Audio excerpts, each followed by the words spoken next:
നീതി കിട്ടിയെന്ന് രഞ്ജിത്ത് ശ്രീനിവാസന്റെ കുടുംബാംഗങ്ങൾ പറയുന്നു. വിധിയിൽ സംതൃപ്തരാണ്.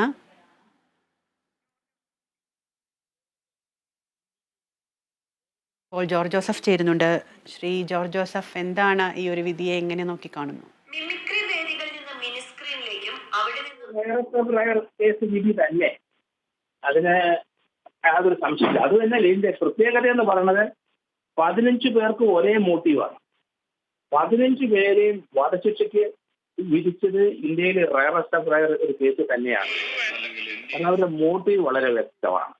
മൂന്നാം പ്രതിയുടെ ആ മൊബൈലിനകത്ത് ഹിറ്റ് ലിസ്റ്റ് എത്ര പേരെ കൊല്ലണമെന്ന് കൃത്യം കണ്ടെത്തിയിട്ടുണ്ട്. അതിനകത്ത് 1ാം റാങ്ക് രഞ്ജിത്ത് ശ്രീനിവാസനായിരുന്നു. അത് വളരെ വൈറ്റലായ എവിഡൻസ് ആണ്.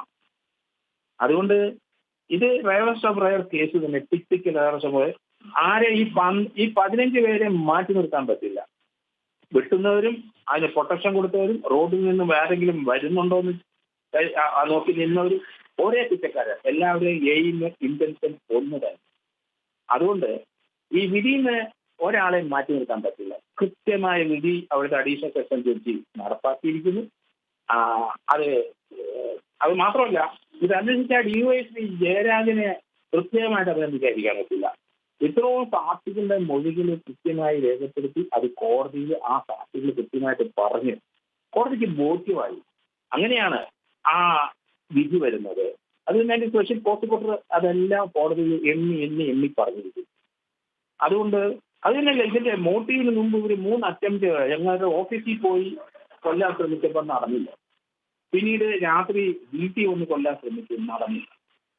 ഏർലി മോർണിംഗിൽ ഉണർന്ന് വരുമ്പം വീട്ടിനകത്ത് കയറി ആ കൊലപാതകം നടത്തി 42 വെട്ട് മുഖത്ത് ചമ്രം വെട്ടി, മുഖം മൃതമാണ്. ആ അമ്മ കരഞ്ഞുകൊണ്ട് പറഞ്ഞു, എന്റെ മോന് വായിക്കലിടാനൊരു വായില്ല, അത്ര വികൃതമാക്കി വെട്ടിക്കൊന്നത്. ആ മോട്ടീവ്, ആ വൈരാഗ്യം, അതാണ് നമ്മൾ ഇതിനകത്ത് നിന്ന് സ്പെഷ്യലായിട്ട്. അത് എന്തോ ആയിക്കോട്ടെ, ഒരു മനുഷ്യന് ഇതുപോലെ എങ്ങും ഒരു രാഷ്ട്രീയ കാരണത്തിലോ ഒരു വൈരാഗ്യത്തിന് പേര് കൊല്ലാൻ പാടില്ല. ഇതുപോലെ അദ്ദേഹം ഒന്നും അറിഞ്ഞില്ല. ഞാനെന്ന് പറഞ്ഞ ഒരാളെ നേരത്തെ കൊന്നതിന് പ്രതികാരത്തിന് ആ പാർട്ടിയുടെ ആലപ്പുഴ ജില്ലയിലെ ഉന്നത സ്ഥാനത്ത് രഞ്ജിത്ത് ശ്രീനിവാസനെ കൊല്ലുക. എത്ര ഭീകരമായ ക്രൂരമായ മർഡറാണ് ഇത്. ഏതായാലും ശിക്ഷ അത് ഒട്ടും കൂടിയിട്ടില്ല. അത് നടപ്പാക്കി കിട്ടണമെന്നാണ് ഞാൻ.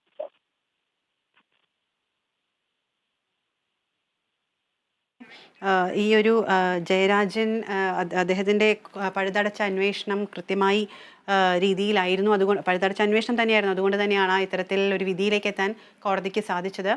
ഒപ്പം തന്നെ പബ്ലിക് പ്രോസിക്യൂട്ടർ പ്രതാപ് ജി പടിക്കലിനെയും നമ്മൾ ഈ ഒരു അവസരത്തിൽ ഓർക്കേണ്ടതല്ലേ? അതെ, അത് കൃത്യമായിട്ട് ഇത് നെയ്തെടുക്കാനായിട്ടും അതേപടി ആ സ്റ്റോറി കോടതിയിൽ പ്രസന്റ് ചെയ്യാനും സ്പെഷ്യൽ പ്രോസിക്യൂട്ടർക്ക് കഴിഞ്ഞു. പക്ഷേ പോലീസിന്റെ DYSPയുടെ അന്വേഷണം വളരെയധികം അംഗീകരിക്കപ്പെട്ട് കൊടുക്കേണ്ടതാണ്, റെക്കഗ്നീഷൻ കൊടുക്കേണ്ടതാണ്. കാരണം അദ്ദേഹത്തിന്റെ ടീമും അത്ര കൃത്യമായിട്ട്, കാരണം ഒരു 15 പേരിലും ക്യാപിറ്റൽ പണിഷ്മെന്റ് കോടതി കൊടുക്കണമെന്നുണ്ടെങ്കിൽ 15 പേർക്ക് എതിരായിട്ടുള്ള അവരുടെ റോള് കൃത്യമായ സാക്ഷിമൊഴികൾ കൂടി കോടതിയിൽ അത് പറയിപ്പിച്ചു എന്നുള്ളതാണ്.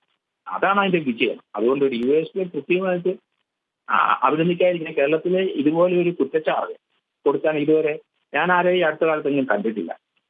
ശരി ജോർജ് ജോസഫ്, നന്ദിയുണ്ട് ഈ ഒരു അവസരത്തിൽ കേരള വിഷൻ ന്യൂസിനോട് പ്രതികരിച്ചതിന്. ഇപ്പോൾ അഡ്വക്കേറ്റ് പ്രകാശ് ബാബു ചേരുന്നുണ്ട്. അഡ്വക്കേറ്റ് ശ്രീ പ്രകാശ് ബാബു, എങ്ങനെയാണ് ഈ ഒരു വിധി? 15 പ്രതികൾക്കും തൂക്കുകയർ വിധിച്ചിരിക്കുകയാണ്. ചരിത്ര വിധി തന്നെയാണ് ഇപ്പോൾ വന്നിരിക്കുന്നത്. എന്താണ് ഇതുമായി ബന്ധപ്പെട്ട് പങ്കുവയ്ക്കാനുള്ളത്? തീർച്ചയായും ഈ ക്രൂരകൃത്യത്തിൽ ഏർപ്പെട്ടിട്ടുള്ള ഭീകര സംഘടനാ പ്രവർത്തകർ, പോപ്പുലർ ഫ്രണ്ട് എന്ന